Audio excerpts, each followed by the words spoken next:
Hey guys, Gruz here. Today I wanted to share with you a growing issue I think we need to keep an eye on. It's all about the rampant proliferation of bootleg video game cartridges. Bootlegging video games is not a new thing. There have always been those games out there worth big bucks, so the allure of producing fakes has always been there. In recent years, we've seen a lot more cartridges for retro systems come out of Chinese factories, slowly making their way onto mainstream online shopping sites like Amazon and eBay. At first, it was mainly those rare and expensive games being cloned, and then a lot more of those 101 style compilation cartridges. However shady they may be, those types of bootleg cartridges do serve a purpose, allowing you to play rare, overly expensive, or otherwise unavailable games on real hardware, giving you an opportunity that might not exist without the bootleg. And these types of cartridges are not the problem that I'm talking about. The problem is, we're now at the point where it's not just rare or expensive games being bootlegged. We're now seeing a massive surge of common cartridges now being shoddily cloned and sold online. Cartridges that serve no other purpose than to defraud. This right here is a used copy of Super Mario 64 that I got off of eBay for $40. And this is a bootleg cartridge of the same game that I got off of Amazon for $40 as well. Both of these cartridges play the exact same game. If I was to mix these up, would you be able to tell the difference? At first glance, they might look identical, but upon closer inspection, you can spot a few differences. For instance, the text beneath the Nintendo logo on the bootleg cartridge is red instead of white, and the ESRB rating looks to be a bit squished when comparing it to the original. Additionally, the Nintendo 64 logo on the bootleg cartridge has a drop shadow for some reason, where the original does not have this. The label itself is printed with some decent quality. It's pretty close, but I would have to say it's a bit darker than the original, with some lower quality paper.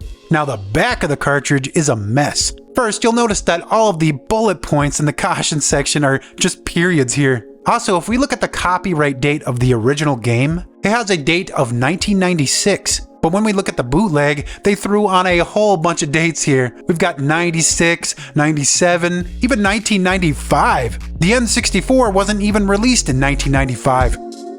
One of the biggest telltale signs that you've got a bootleg will be on the back of the label here. You'll generally see a stamp imprinted somewhere in the upper right of the cartridge. The bootlegs usually don't have this stamp, and the label is actually starting to peel here. This thing feels so cheap. I mean, why not just clone it 1-to-1? Well, that's because they pump these things out as fast and as cheaply as possible. They really don't care, as evident by the internals of the cartridge. Check this out. First, I'm going to take apart this original cartridge produced by Nintendo in 1996. You'll notice that once the back of the cartridge is off, the board and shield are being secured by 2 screws within the cartridge. If you pull these screws out, you can slide off the metal shield, and underneath is a beautiful board from Nintendo.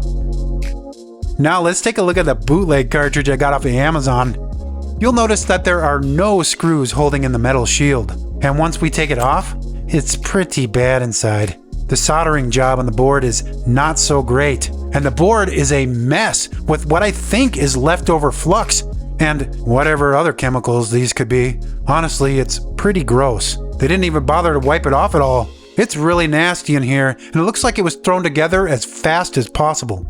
Personally, I don't even like to use the word repro when it comes to these games. To me, repro implies that the company who's selling these went through the proper channels to license the software from the IP holder. A reproduction of an original, like when Nintendo reproduced their original controllers for the NES Classic. But I can guarantee you Nintendo is not authorizing the production of low-quality Super Mario cartridges. No, my friends, in my opinion, these are not repros, but rather good old-fashioned bootlegs.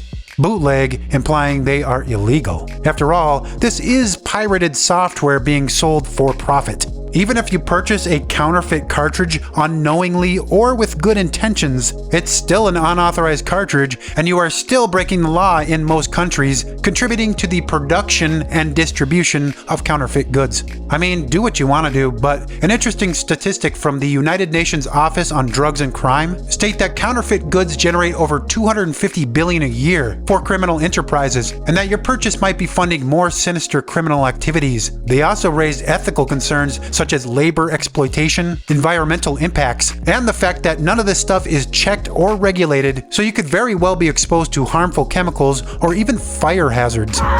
But that's not to say that every single newly produced cartridge out there is a bootleg. There are companies like Retrobit doing it properly and reproducing classic games that have been officially licensed. But sadly, that's not the norm these days. Hopping over to Amazon, we can see the market for bootleg video games is alive and well. This is probably the most expensive place to get these cartridges online, but you should have no problem finding bootlegs of Nintendo properties like Mario Party, Smash Bros, and Mario Kart.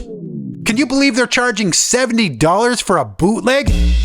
Now eBay is even worse than Amazon when it comes to bootlegs. You can find them on the cheap here, even ordering them directly from China. It's like the Wild West of modern retro game piracy. Check out this seller. They had put up 33 copies of bootleg Super Mario 64 cartridges and sold every last one of them. But look a little closer at this listing and you'll see true scumbaggery. They used the word authentic right in the title. I checked out GameW's sold listings and they are no stranger to dealing bootleg video games.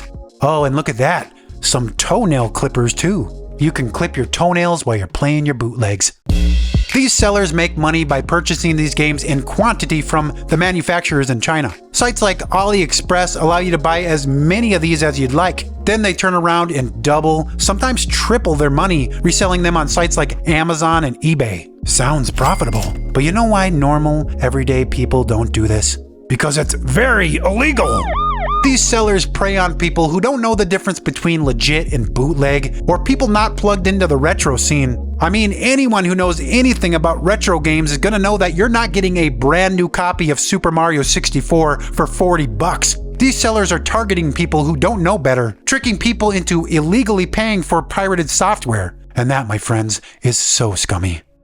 Quite honestly, it's shocking how acceptable this is these days. I don't mean to sound like the video game police, but Amazon and eBay don't seem to care about copyrights anymore. You might say, oh Gruz, it's just a game, relax. I'm just concerned because the fact of the matter is these carts won't just disappear when they end up bought by customers. There's so many of them being pumped out, they're going to be traded into game shops, sold as pre-owned, and put into circulation. These are titles you wouldn't expect to be bootlegs either. Prince of Persia bootleg? Okay. Castle Quest on NES bootleg? That's like a $5 to $10 game. These bootlegs serve no other purpose than to defraud. We're at the point where I feel it's not unreasonable to want to check every single cartridge you buy. Sure, a brand new bootleg will be easy to spot, but what about when these cartridges get some wear and tear? They'll blend in a lot more. I recently dealt with this at my local game shop trying to buy a copy of Zelda for Super Nintendo. They tried giving me a fake copy for $30. Screw that. If you're a collector, you should absolutely invest in a Nintendo Game Bit screwdriver so you can open up these cartridges and make sure you're getting what you paid for. These bootlegs are not worth the price they're going for. And quite honestly, I find this insulting that they think we're stupid enough to eat up this crap. What do you guys think? In my opinion, since Amazon and eBay are making money off these, there's no way they will ever do anything about this. But trust me when I say there are more than enough legit copies of Super Mario 64 out there. Thanks so much for your time today, guys. Goodbye.